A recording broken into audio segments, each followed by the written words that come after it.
Katie, we are ready to start from Suva. Great. Do we have everyone online that we need in terms of panelists?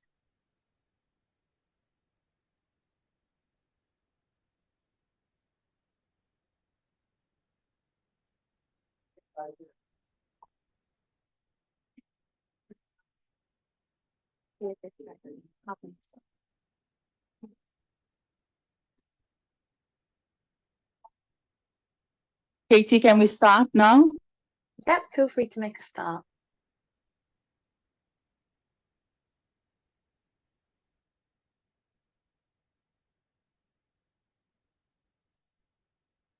Thank you. Thank you to all participants who have remained with us until this very last session.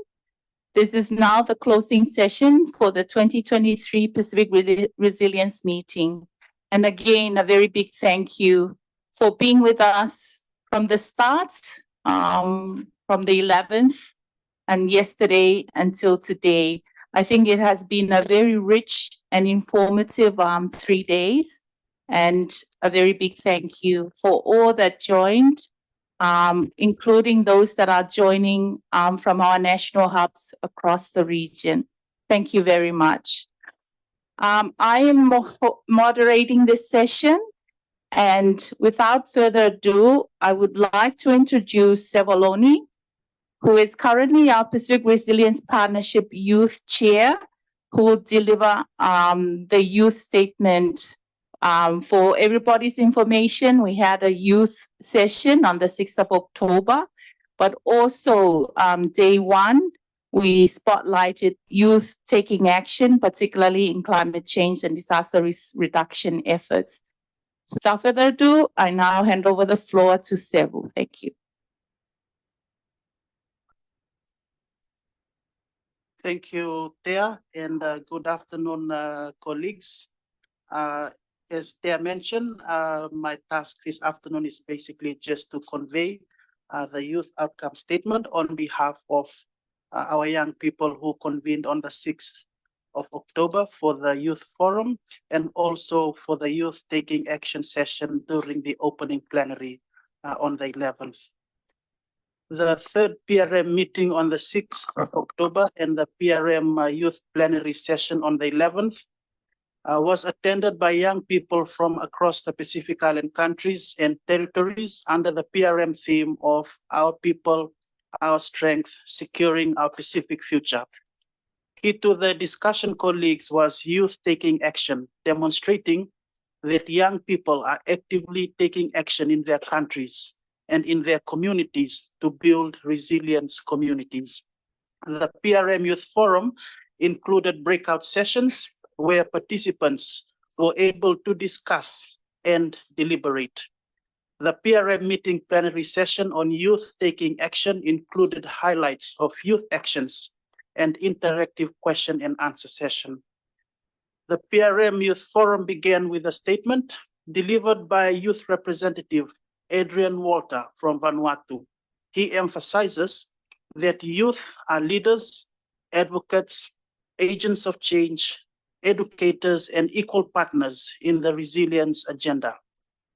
Children and youth are the future custodian of our region, hence their involvement at all levels is paramount to ensure that we secure our Pacific future, which is reinforced by this year's PRM theme of Our People, Our Strength, Securing Our Pacific Future.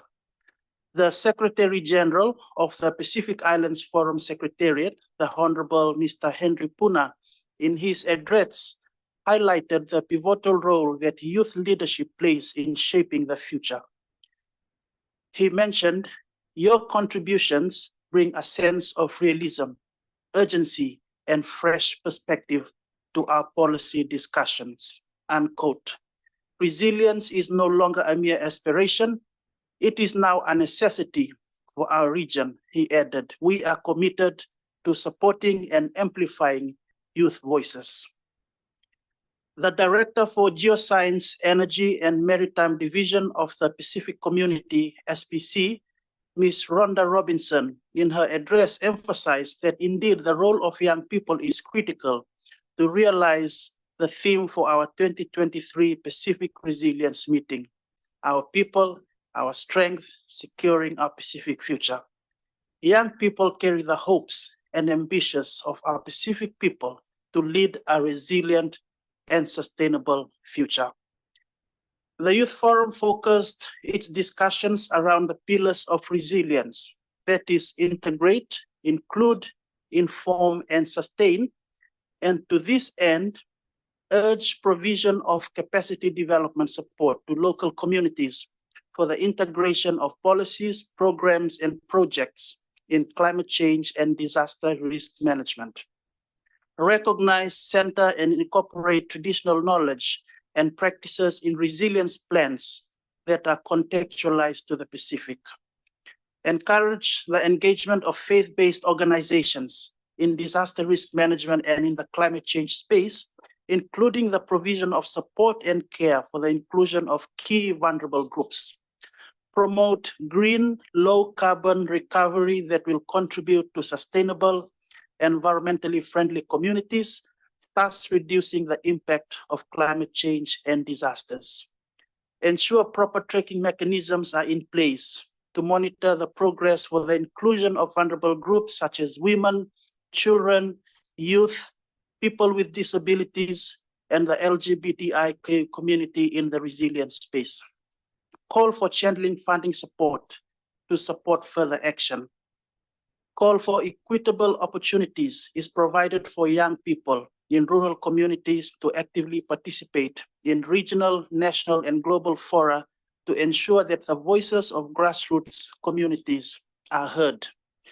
Promote and encourage the alignment and mainstreaming of the FRDP with other regional frameworks, policies, and strategies, including the Pacific Youth Development Framework and the Pacific Gender Declaration.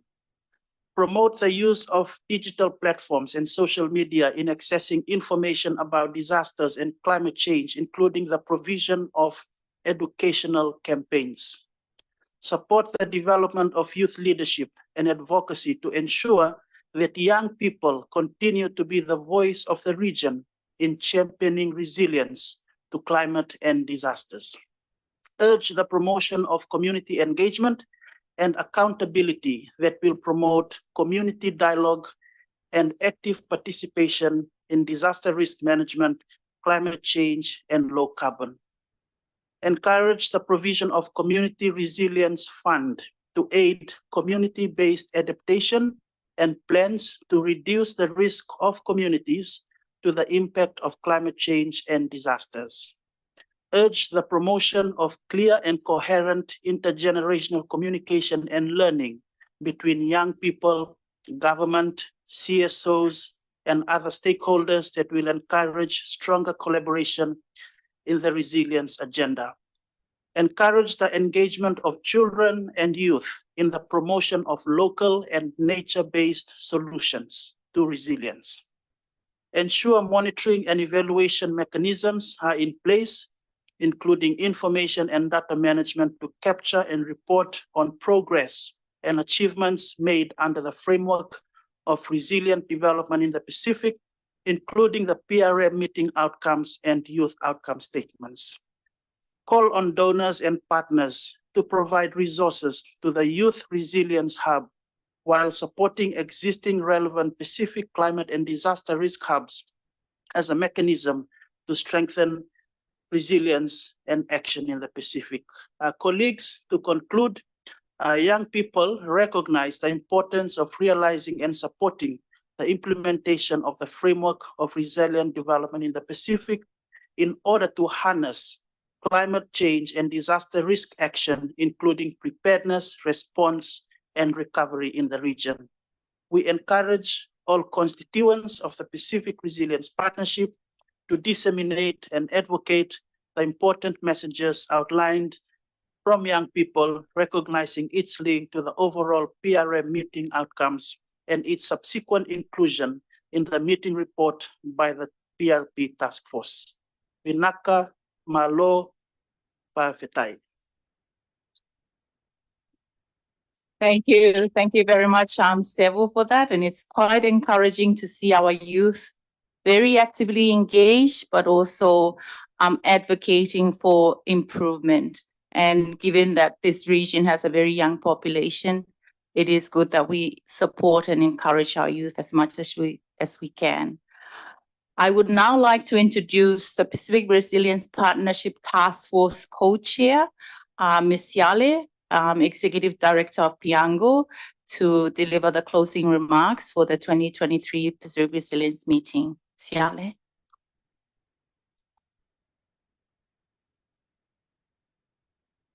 Pula vinaka, malelele, kolipe ke u whangai whatapu ka ta mo ke whanga male ko ni ke whai atau ki whama opo e whakataha e weekendi. My name is Emily Siale Ilolahia. I'm the Executive Director of the Pacific Islands Associations of Non-Governmental Organization.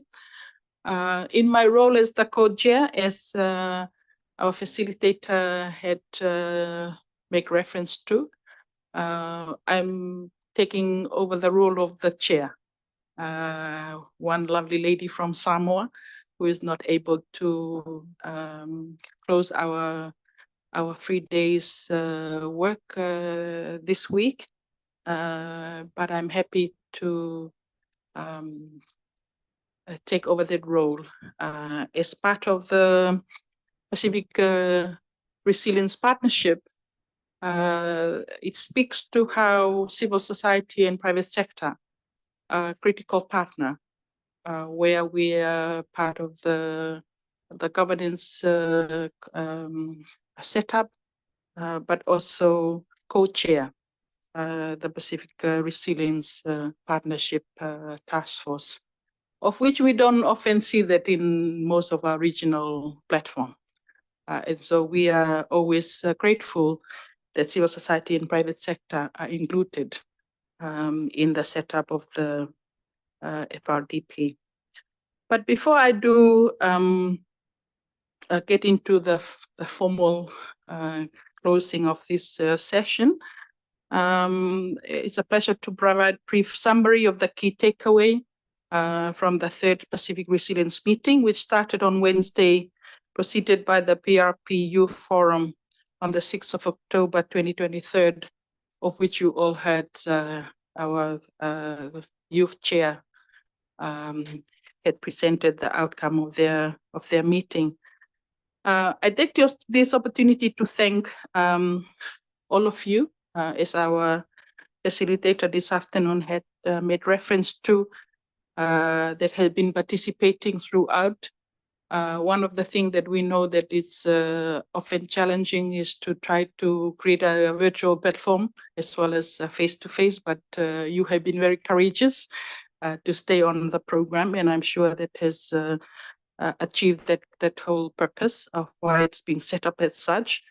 Particularly our main donor, the European Union, through the Backrest project, our partners, our speakers, the Pacific Youth, community representative, in the 2023 PRM Organizing Committee, including our team from the Verisian responsible for the amazing PRM online platform, and the Greenhouse Studios, who did a great job with setting up the national hubs.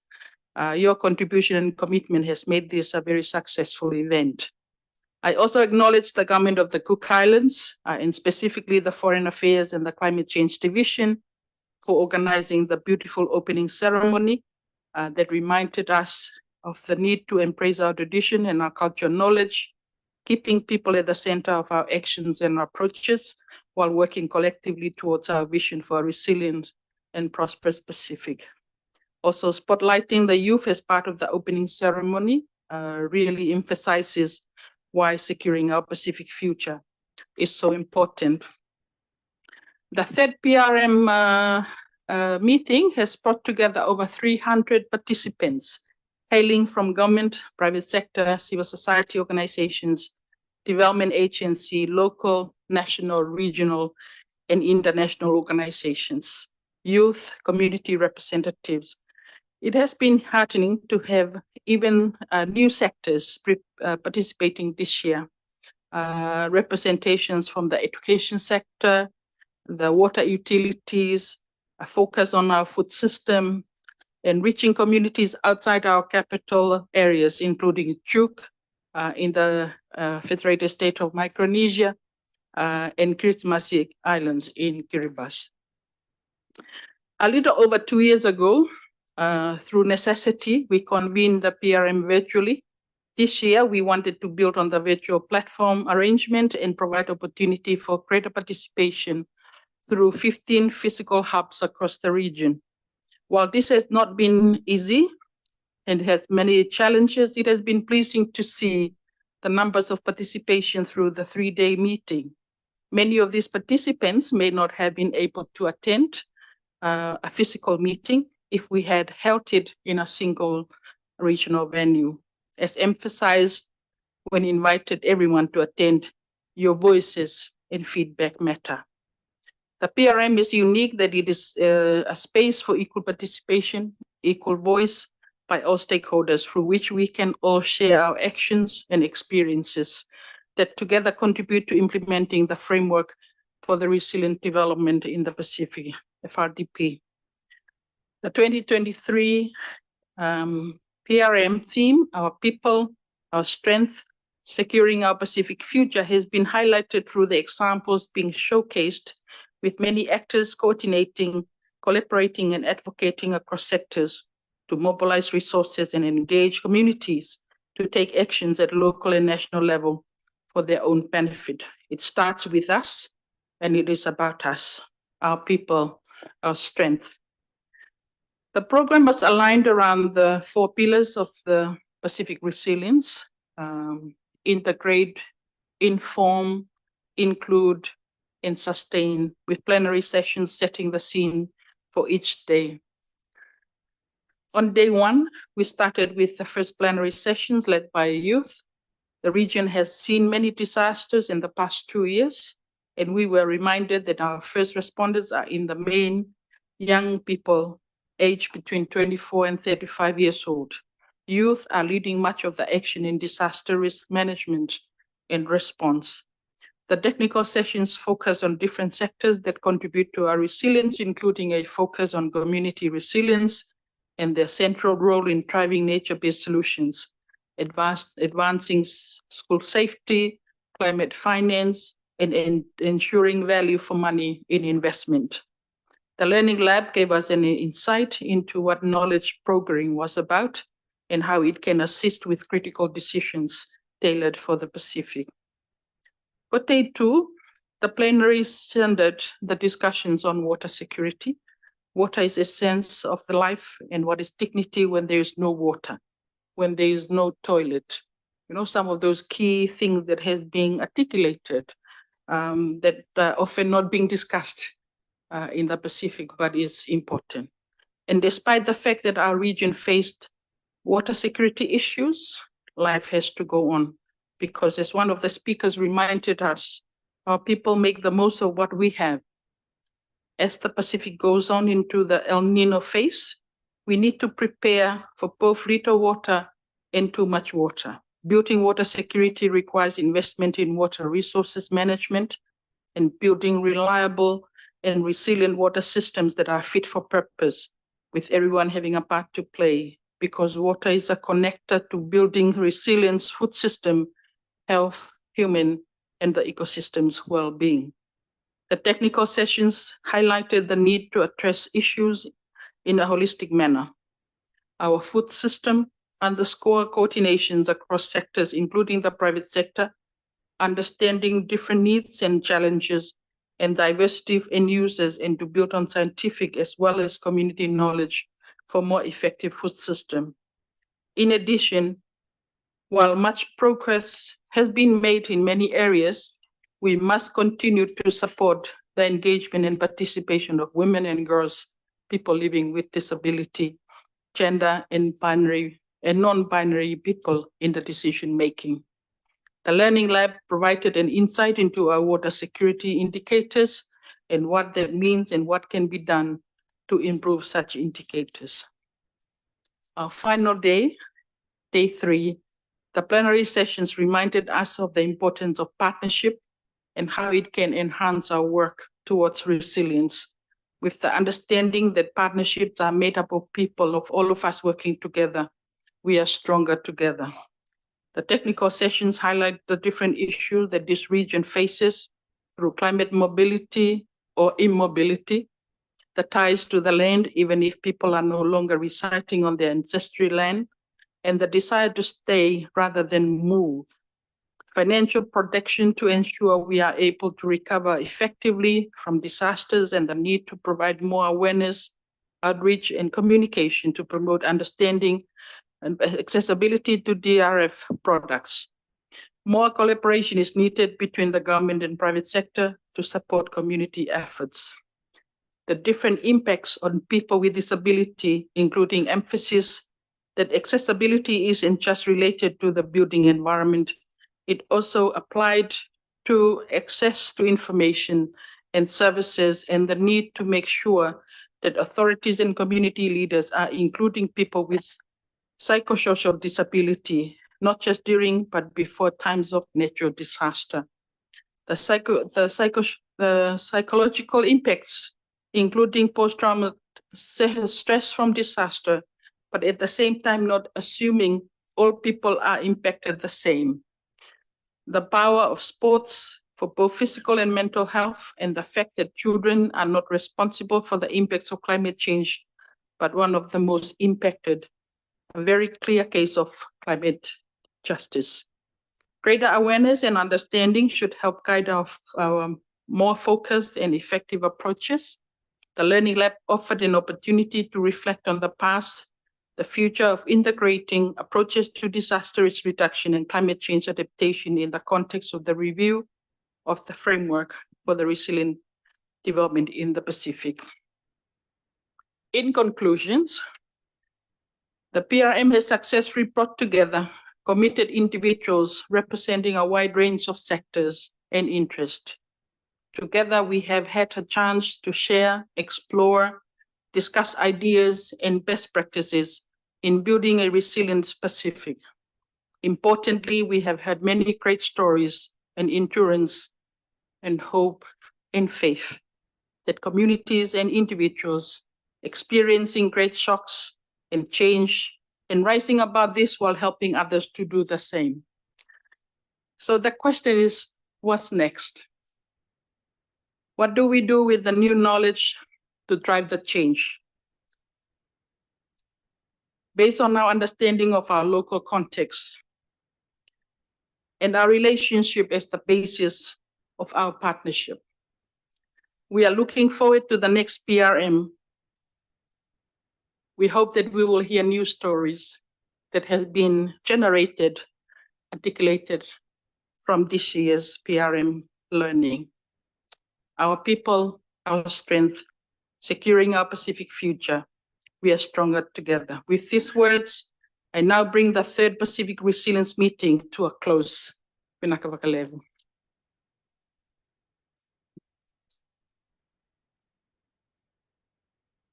Thank you very much, Siale.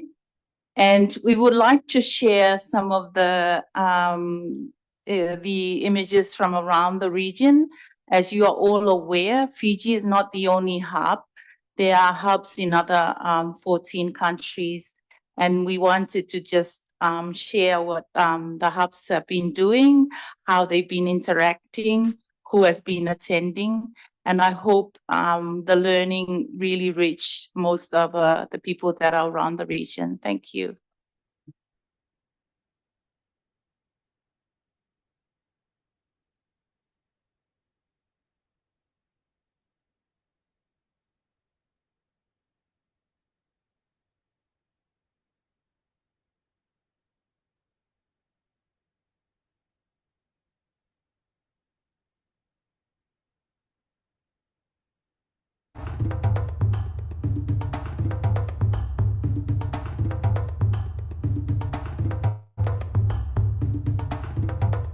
Katie, can we see it online? Is it showing? Yes, it's showing.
Thank you, everyone. Thank you, Barishan Online, Greenhouse Studios, but also thank you to all our national hubs. I hope you all saw yourselves in the slideshow, and please network and continue to collaborate. Thank you very much.